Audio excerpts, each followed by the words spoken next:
Are you looking to expand your aesthetic practice and attract high-quality new patients?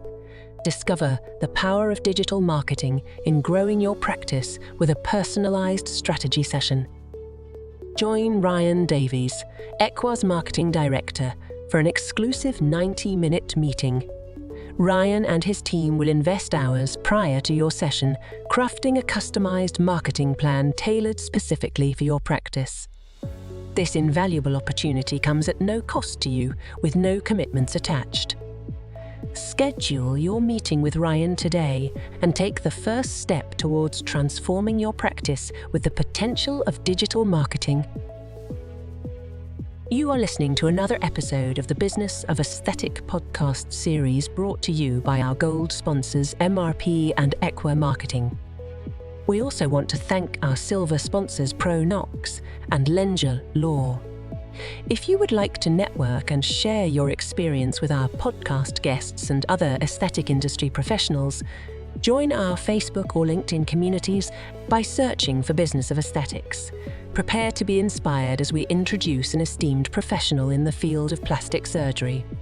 Meet Dr. Lauren Umstadt, a board-certified plastic surgeon of exceptional repute, practicing in the vibrant locale of Leawood, Kansas. Her expertise and dedication have earned her high acclaim in the industry. And today, we have the privilege of delving into her insights and experiences right here on the podcast. Without further ado, let's dive in.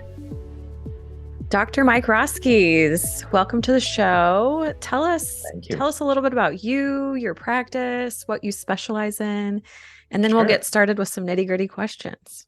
All right. Well, thanks for having me, Lauren. It's really a pleasure to be here. I've been listening to the podcast for a long time, and we'll get into this, but my wife loves your content and loves you. So when I saw that you were hosting it, I thought it would be such a great opportunity for us to have a conversation and learn from one another.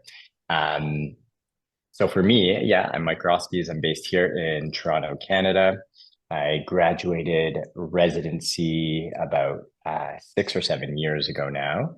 I did 2 fellowships afterwards, one in head and neck reconstruction at the Cleveland Clinic, and then I did a facial, plastic, and reconstructive surgery fellowship at the University of Toronto.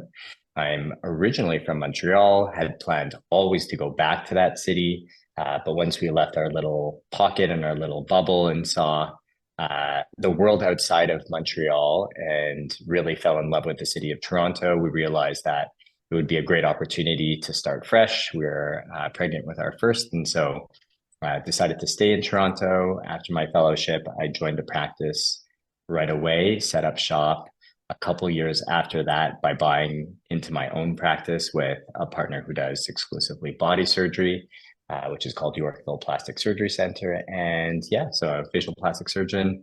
I really love everything about what I do. And I suppose that's what we'll talk about today. But I have 2 boys, almost 5, almost 3. And that's it. That's me in a nutshell. I love it. There are a lot of similarities, I think, between us. One is that we have 2 boys. We both have an athletic background. Another thing that I noticed, you mentioned a little bit of your training. You did undergrad, medical school, and residency at the same institution, as did I. Mm-hmm. And I still remember when I matched there for residency, my dad was like, I don't know if you're a thoroughbred or an inbred, but congratulations. Yeah. Absolutely. So I trained at McGill University. I did medical school, residency, undergrad there as well. I lived 15 minutes away from there. It was a commuter school for me, and I still felt that was maybe too much of a commute. So when I started medical school, I moved literally right next door at a time that virtual classes were actually becoming quite popular. So I literally never moved even a block to be able to go to medical school, except of course during clerkship. So it was very convenient. I loved the school. I loved the downtown campus of McGill, and I absolutely miss it. So tell us, you mentioned that you did a head and neck fellowship at Cleveland Clinic first. Mm-hmm. What was your journey in becoming a facial plastic surgeon? Was this always the plan? Did you kind of discover new loves during the way? How did that all evolve? Yeah.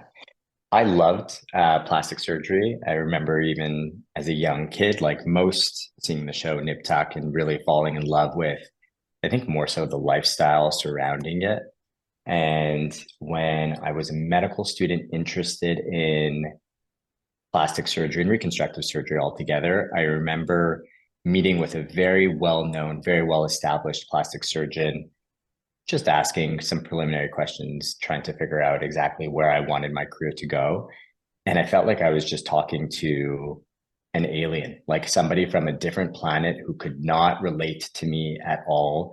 And I contrasted that to my first OR I ever saw was a prostatectomy with a reconstructive surgeon who was 6 feet tall and probably 250 pounds, just this jovial guy who was blasting music in the background. And I fell in love with the people more so than the actual specialty. And I felt that that's who I could become and who I wanted to be. So, really from the beginning of medical school, I wanted to be a head and neck surgeon, a head and neck reconstructive surgeon. And that evolved, of course, over time. At one point, I thought I would be a face transplant surgeon. And that was something very popular at a time that I was doing my training.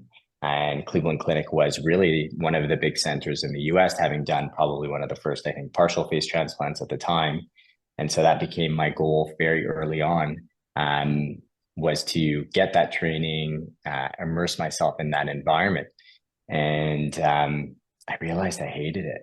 I loved my fellowship. I loved my training. I loved working with my mentors, and I still keep in touch with them. I'm giving grand rounds at Cleveland Clinic in a couple of months. But I hated the hours. I loved the surgeries, but I didn't like anything else accessory to that. I felt that we were really treating patients who were, I don't know, maybe not able to communicate as well with us. The surgeries were very long.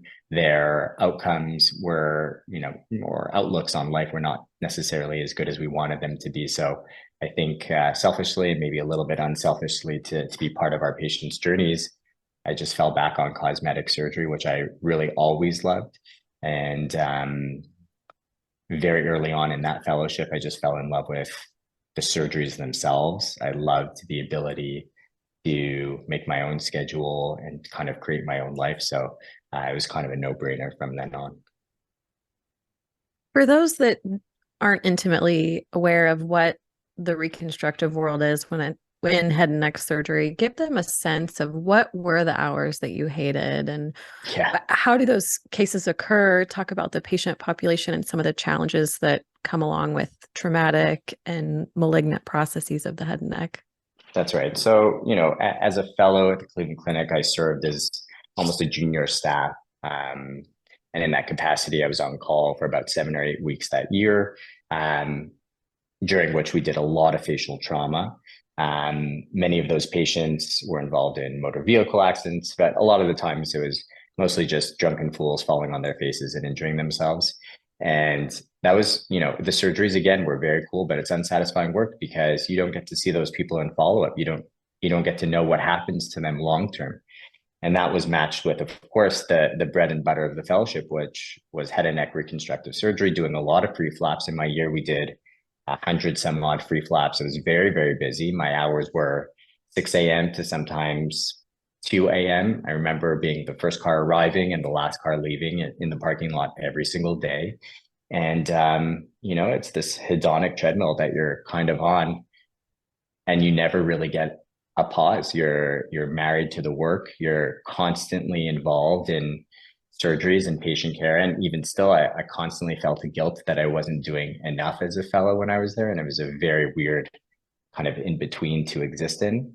And what really kind of solidified my, I don't know, my disinterest in the specialty altogether was when you become a staff and you become involved in those patients' lives and their cares, which is different than when you're a fellow or even a resident, where you get little snippets of their lives. You're involved in their surgery, and when they're recovering from surgery, they're not really speaking to you. You don't get to know too much of their lives. But as a staff, when you see them in follow-ups and you understand that you're not solving all their life's issues by taking out their cancer and hiding it with a free flap, the suffering and the struggle is still ever present with them. It's just, you take that home, it weighs on you constantly. So emotionally, I just don't think that I was built for that.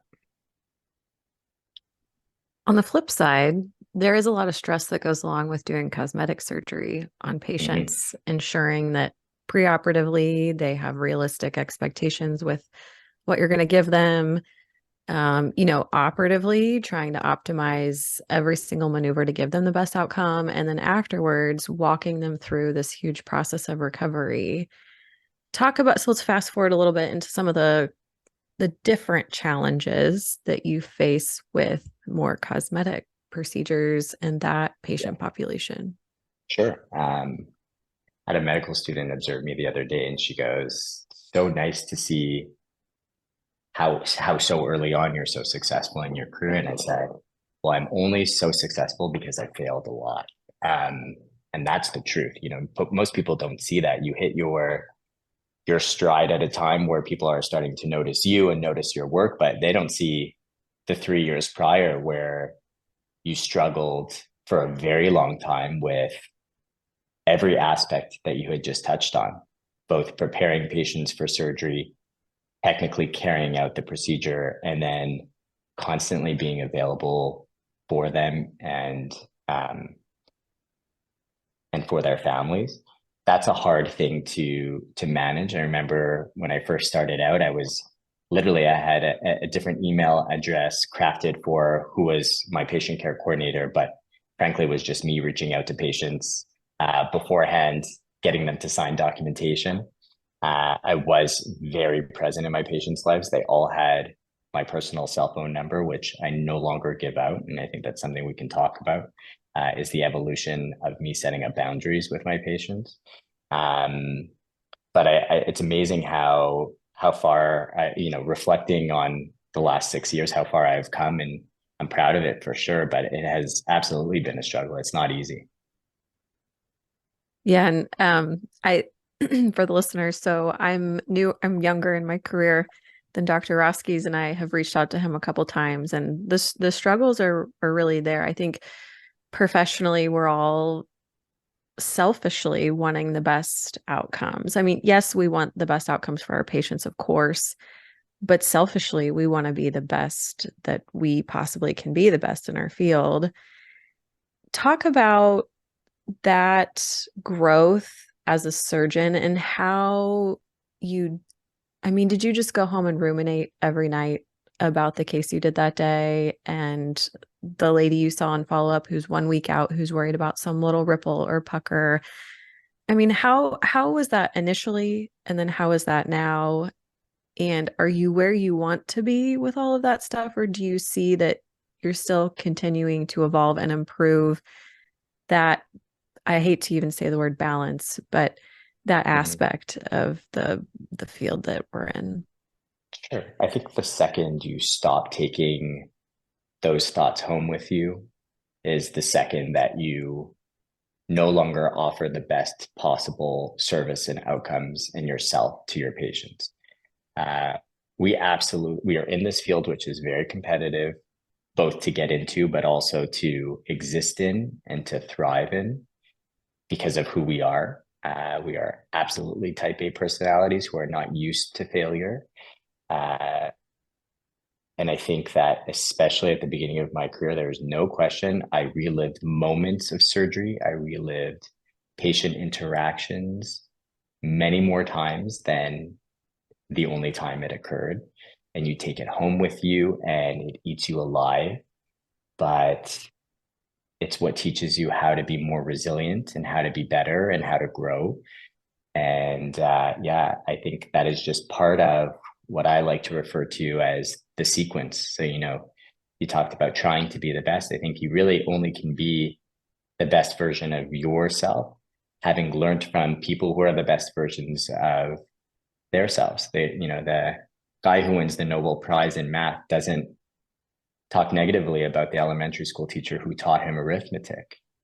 You still have to go through that sequence. You have to learn the basics from your mentors or people who you once looked up to in order to build upon that and to take it one step further. So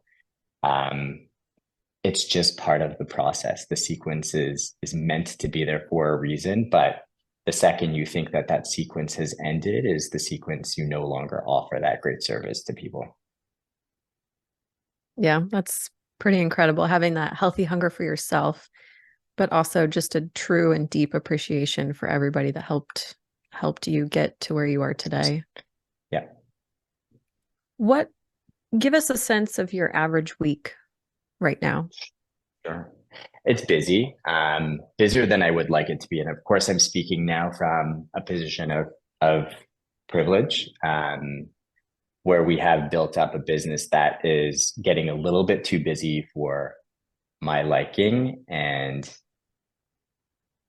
although Pause there and tell us what does that mean, too busy? Like, because for some of the younger surgeons or younger injectors, or I mean, we can't even imagine being too busy. What does that mean to you?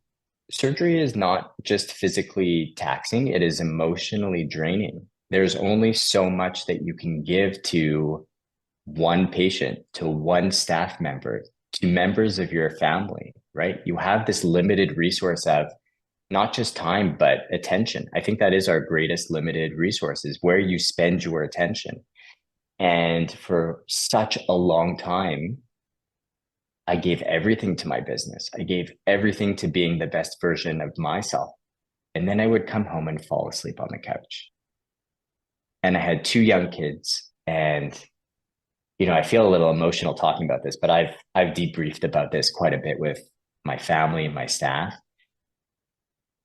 If only I gave my relationships as much attention as I gave my business in the last few years, I think I would be a much happier person. And I think that I hit this period where, like I said, I'm now in a position of privilege where we are having trouble keeping up with the demand for surgery. We'll talk about that. And now I get to kind of shift the gears a little bit and talk about what I want, and talk about how I can spend that limited time and attention to building what I really wanted. Because the idea of me going into facial plastic surgery was to build the life that I wanted, not just the practice that I wanted, not just the specialty or the business that I wanted. It really was to craft that balance between my business and seeking fulfillment from a professional level, but also being the best dad that I possibly could be. I grew up without a dad. My dad passed away when I was 3 years old. I live with this guilt of trying to be there for my kids in a way that, I did not have. And so there's really, this is a heavy topic, obviously, but in simple terms, I just want to be able to spread that attention more evenly into every aspect of my life. Because no matter how much surgery you do, it's not going to fill some void. And when you pass, or when you leave your legacy, nobody's going to talk about how many facelifts you did. That so resonates with me. I mean, it is a lonely struggle, and I'm the same way.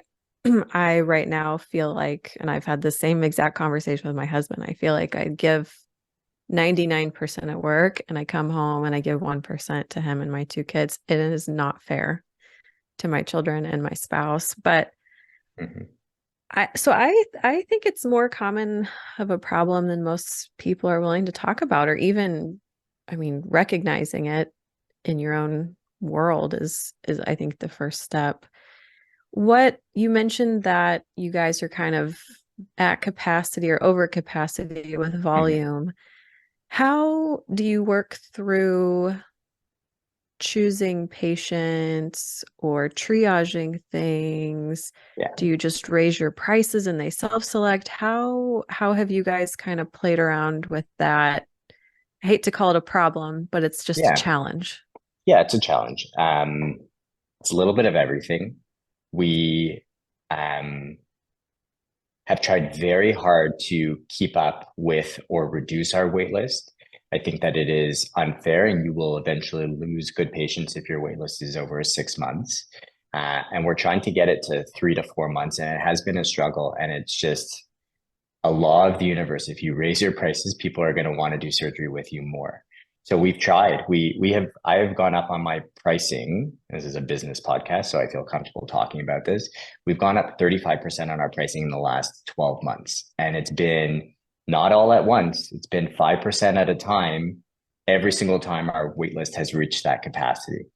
So I don't know if that works very well. I think setting up boundaries is very important. And something that has served me well, which I've only really come to realize very recently, is, we're trained in this. These are board exam questions, like red flag patients. Simon, as an example, single immature male who's overly expectant and narcissistic. I still remember that. We're trained to think of the red flags and the people that we don't want to operate in. We spend many parts of our consult asking questions around that, trying to parse that out.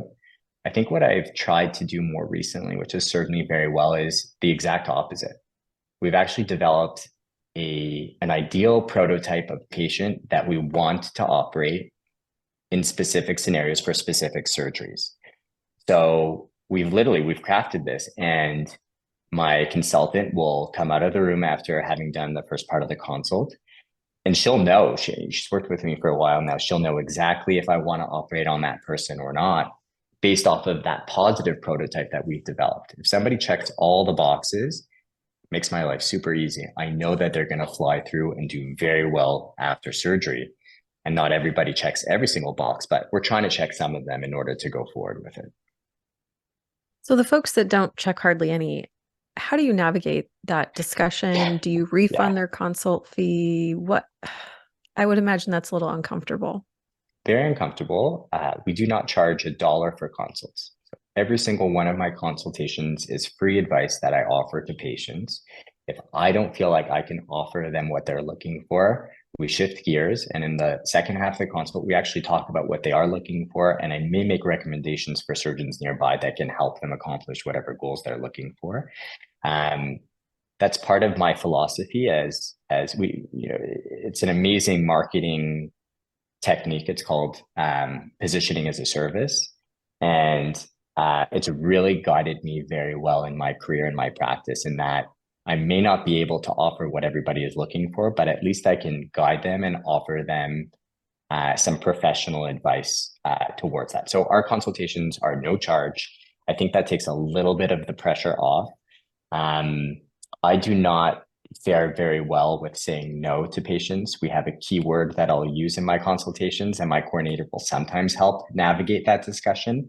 I will not say that keyword in case there are patients listening right now. I've tried every tactic under the sun. There's a group of surgeons that we're all part of online. Somebody made an amazing recommendation to talk about intuition, and to say that, you turn to your patient and you say, do you believe in intuition? And they'll turn back to you and say, yeah, of course I believe in intuition. And your next answer should be, well, so do I. And my intuition is telling me that I shouldn't operate on you. And I used that 2 weeks ago on somebody. And I was just so impressed at how it stopped the conversation in its tracks. She no longer pushed me to have surgery with her, but then she went home and she left me a 1-star review.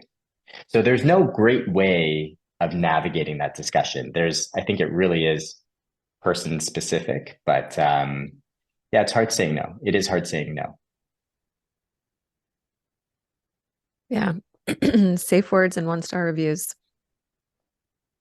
Speaking of reviews, early on in your career, either when you were with the other group or when you and this body surgeon started, how did you start building your reputation for all the new people out there who are trying to build a good reputation in their community, online? What did you find the most helpful? Did you find it was Yelp reviews or patient testimonials that you put online? Was it you opening your phone and making some Instagram reels? What has worked for you? I should be asking you that question. I think you're doing such a great job, far better than I ever did, at showing your true, authentic self online. And I think that's what it really comes down to, is just being yourself and attracting the patients that you would want to operate on. That's part of the process too, is, there are some patients who are expecting something completely different when it comes to aesthetic goals or just overall environment and experience in clinic. And when they meet me and like I very purposely don't wear a suit to clinic. I don't wear a white coat even. Like I want to be the doctor that, I would want to have. I want to be very approachable. I want to be very laid back. I want this to not be a very ostentatious or, too much of a luxury feel when patients come in, because that's just not who I am. Sorry, there was a second part of that question. Just what's worked marketing wise when you were Oh yeah. building your Yeah. reputation? Yeah, sheer luck. Truthfully, I think it comes down to, and I can think of every single one, it's just a handful of patients that will be your advocates online or to other friends. There was a girl who texted me 2 days ago to say, my cousin's coming to see you for her nose. I'm just so grateful that you did mine. That girl has sent me probably 30 people to do their rhinoplasties with me.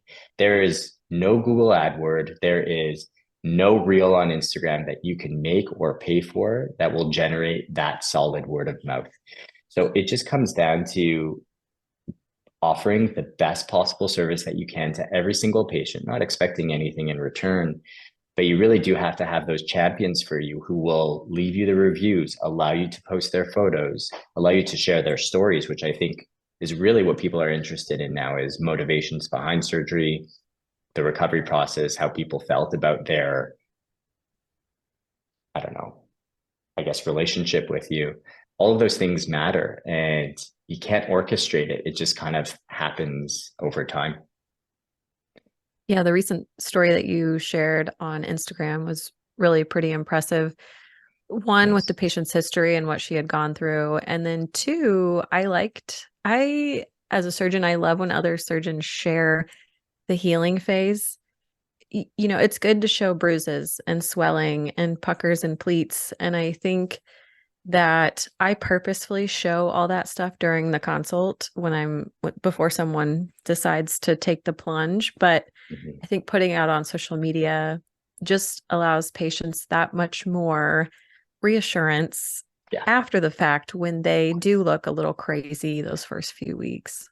for sure. Because that's the patient you're going to attract. I don't want that patient who, will send me their selfie from a Middle Eastern country 6 months after surgery with heavily, a heavy filter or tons of makeup, because it's not the reality. Maybe the surgeon's proud of that, but I think it really does a disservice to prospective patients in the industry as a whole, frankly, because this is medical surgery with medical risks that people need to be aware of when they come to see us. What are your patients probably most surprised about, after the fact? You're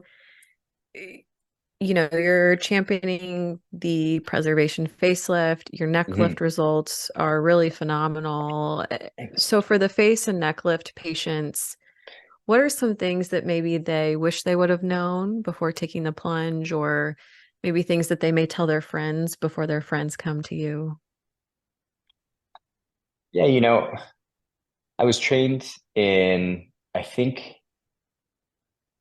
I was trained in an age where social media was less present and people had a little bit less education when it came to cosmetic treatments. And I take some of that approach in my consultations, where I sometimes just recommend or talk about what my patients are coming in asking about. And more often than not, that goes totally fine. And, they're coming in because they don't like their jowls in their neck. And so we do a lower face and neck lift. But sometimes after that's done, they start to focus on their lower eyes and feel like those look worse, or they feel that it doesn't match the upper third of their face as well. So some of the best surgeons in the world do this very, very well. And I'm still trying to figure it out. And we do have a little bit of a formula in clinic, but I think really asking permission to make recommendations about things that they may not be asking you about is a great way of at least introducing the potential pitfalls of focusing narrowly on one aspect of their face. So for me, my most common surgery that I do after lower face and neck lift are under eye surgery and brows. Um, so much so that we've kind of incorporated our brow lift into our stages of surgery. And so it allows us to educate patients, no matter who they are on their first phone call, they know that we approach several problems of the face in a very systematic way. And so at least they're aware of what exists as options, because sometimes patients don't even know. Most of the time they come in very well educated. And that's the flip side of the coin, where you really do need to be judicious in what you recommend, and recommend what's best for them. But that's, I guess, the different side of the coin. Give us a sense of your office makeup. You've mentioned that there's another surgeon that does a lot of body Yes. work. You've mentioned Mhm. that you have someone help you specifically with the surgery consults. Who else do you have at the office? So we divide our practice into medical and business. So I have a practice manager who runs all of the clinical side of things. She's a nurse. She is that nurse that you see as a resident in the hospital, where you target them and say, when I start my practice, I'm going to hire you. She's better than that. She's better than I could have ever imagined.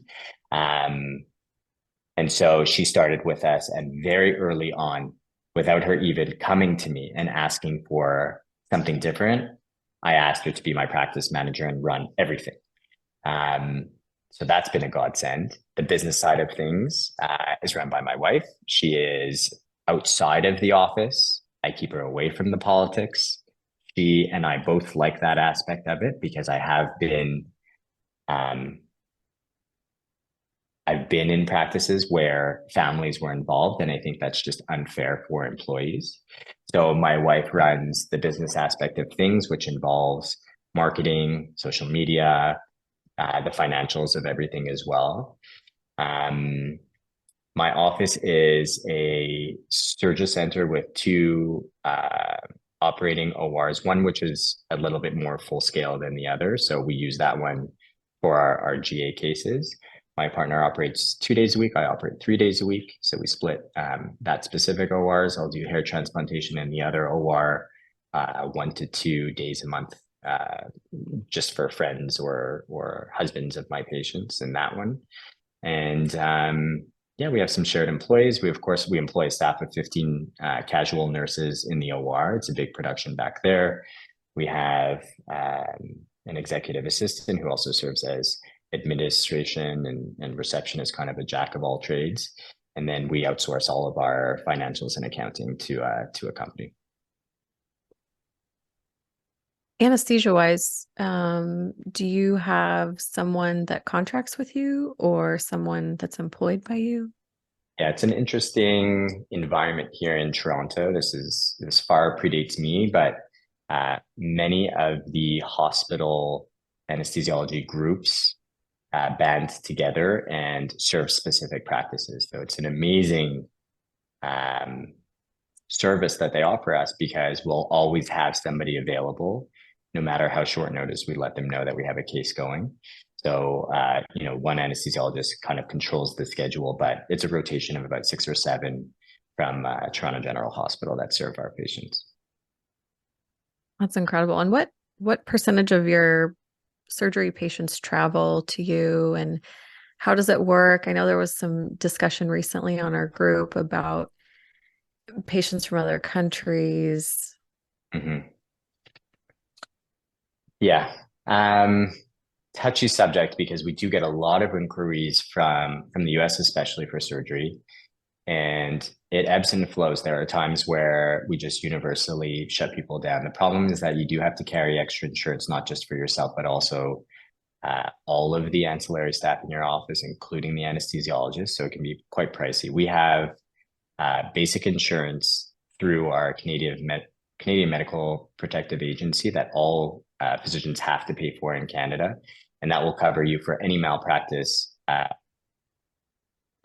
think, concerning other Canadians. So they wouldn't cover us if somebody traveled to Canada to have surgery. We do all internationals. I would say my practice, because Canada is, it's a large country surface area wise, but it's small from a city standpoint. There are many people who fly in from across Canada to have surgery with me. I would estimate it's probably about 50% now, which is not small. We do see people from outside Toronto all the time. And then, from time to time, if patients have family members in Toronto, we'll definitely accept to operate on them. Because for me, it's not a question of malpractice at that point. It really is in the event of a complication. Do they have somewhere to stay for a prolonged period of time? So it's kind of our investment in them should also be an investment back in us, and that involves the post care. So case by case basis, that's how we're treating it right now. I've recently started seeing some traveling patients, and there is a lot of pushback about asking people to stay for Mhm. even a week and a half. And I think that, being transparent on the internet and talking about complications is helpful because it Mhm. happens. Every one of us has complications. It's devastating. You mentioned really the shift from being like a resident and a fellow to then being the one in charge. And you mentioned how great it is to follow these people and get to know them. I would say on the flip side, it's also a lot more stressful than I Mhm. thought it was going to be. And I remember my attendings talking about that. And I was just like, yeah, whatever. I'm sure it'll be Mhm. fine. But it really does weigh on you when patients have small hiccups and big hiccups. I don't know if you want to speak to that at all and how you've Yeah, grown professionally in terms of sure. allowing yourself to accept a small Yeah. percentage of complications. Yeah. I finished a 9-hour case yesterday, and my nurse comes into my room and says, I saw somebody today and she just didn't look great. There was something weird about her skin, and she was very early after surgery. And she didn't have any photos, but she said, I really want you to see her. I think she's close by. I'm going to give her a call and have her come back. Um, Turns out she's an actress on TV. She is a very well-known figure here in Canada. And I did an isolated neck lift on her 10 days ago. And she had a massive hematoma. It looked terrible when she came in to see me. So I'm just sitting there milking this hematoma out from her face. And she is the nicest, sweet. She's a comedian. She's just hilarious and took it completely in stride. And thank God she did, because, I was devastated that that had happened. But I also have come to appreciate that my consults are really centered on almost trying to convince patients why they shouldn't have surgery with me rather than why they should.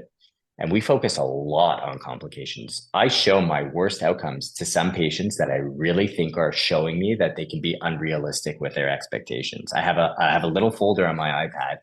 It's not named anything, but I will show them my worst outcomes so that they can self-select themselves out.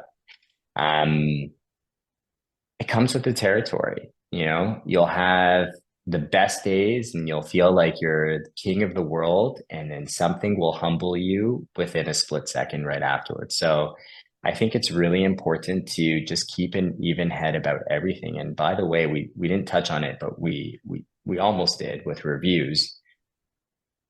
I no longer, I think, by the way, you're doing a great job. And at the beginning, I showed all my reviews, and there's no doubting that patients will find me because of my positive reviews online.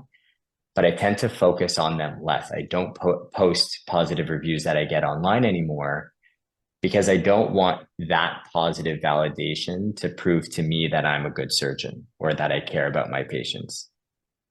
Because you know this just as well as I do. When we get a negative one, we feel like we're the worst surgeon in the world, unless, of Mhm. course, sometimes you just can't catch all patients, um, or self-select or select out the ones who maybe a little bit unrealistic with the expectations and outcomes from surgery. But I just try not to let that influence me. And of course, we're all human and it still does, but it affects me less. I'm able to separate a little bit more as time goes on. And that's just a question, again, I think, of the sequence and just allowing that to evolve. We've talked a lot about like struggles and challenges and you could say failures or complications. Do you think that your history as a triathlete has lended to some of your success in that way? And I think are just so valuable in every way of life. Do you think your previous life is lending towards your success today? I'll answer that with, I start every single interview that I give whether that's for a staff in my office or a resident or fellow that I'm interviewing, or even medical students when I was on the residency committee, with what sport do you play and what has it taught you? Same question you just asked me. Because I think that there is such a strong correlation between achievement in sports and being able to handle, frankly, anything.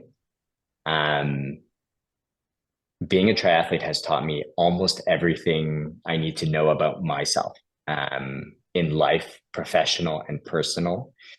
And I carry a lot of that with me through everything that I do. There is no question. I picked up triathlon because I was a lonely medical student. I couldn't commit to hockey anymore. I was a goalie. I wasn't able to join a team because if I didn't show up, then they had no game. So I needed to pick up an individual sport. And then I realized that this is not an individual sport. I joined clubs. I played along with people. And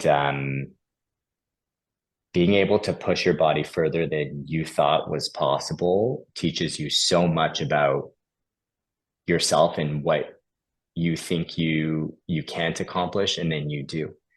So yeah, absolutely, no question. And it doesn't have to be a specific sport. There are some of my staff who are professional dancers, and it's taught them so much. And I see it in the way that they carry themselves and the way that they approach people and other employees. It's so important.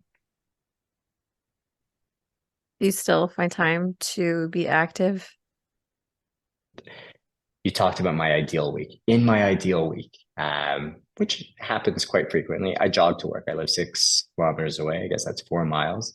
So I jog to and from work every single day, which allows me to get about 50 kilometers a weekend, which is great. I think that I don't run for the joy of it. It definitely gets my blood pressure up before I get to work, and it makes me feel much more awake. So I love that aspect of it, but I just love accomplishing things. So, training for, hopefully I get a spot in the London Marathon. I'm working on that in April. There's always something that I'm training for, always a hurdle that I'm trying to tackle, for sure.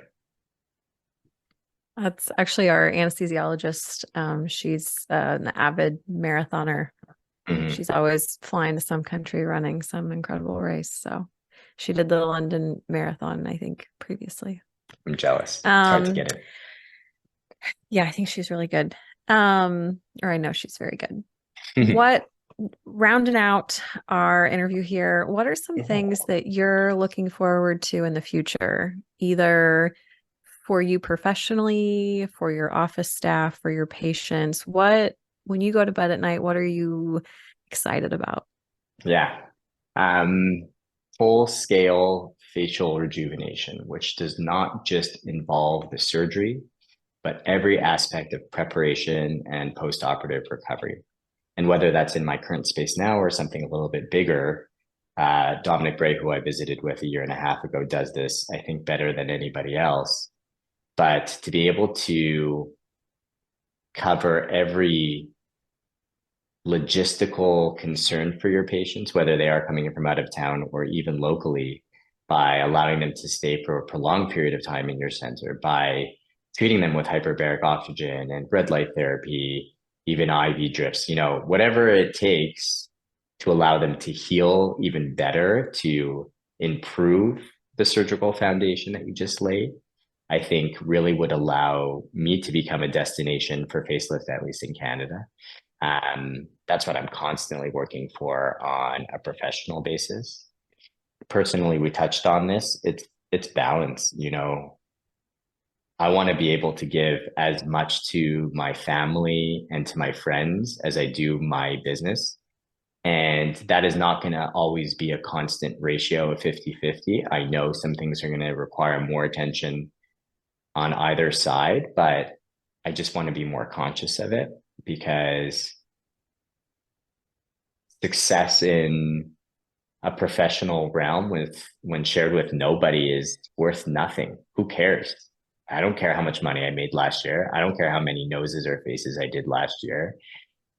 I love the relationships I developed with my patients. I think that really carries me forward. And you don't have to have 100 interactions with happy people to feel that fulfillment. I really want to operate on the patients that I want to operate on so that I can go home and give my best self to my family.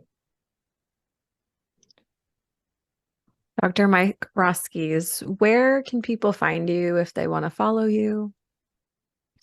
Instagram, Dr. Mike Roskies. TikTok, FaceTalk, drmikeroskies.com. And yeah, that's it. Perfect. Thank you. My pleasure. Thanks, Lauren.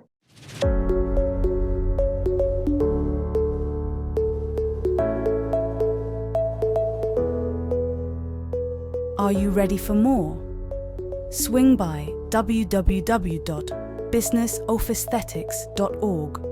Resources for a free ebook and a vault of free resources. Elevate your aesthetic savvy. Explore now. Thank you for joining us this week on the Business of Aesthetic podcast series, brought to you by our gold sponsors, MRP and Equa Marketing, and silver sponsors, Lengea Law and ProNox. Would you like to join our growing group of aesthetic industry experts and get featured on the Business of Aesthetics podcast? Or do you know someone who would love to share their strategies for growth in the aesthetic business, providing quality patient care or their clinical expertise? Head over to www.businessofesthetics.org podcast show and apply to be featured as a guest on the show. Remember to subscribe to this podcast on iTunes, Google Play, Amazon Music, or wherever you listen. If you would like to engage with today's speakers or any of our past speakers, join our Facebook group or LinkedIn group by searching for Business of Aesthetics. Thank you and have a great day.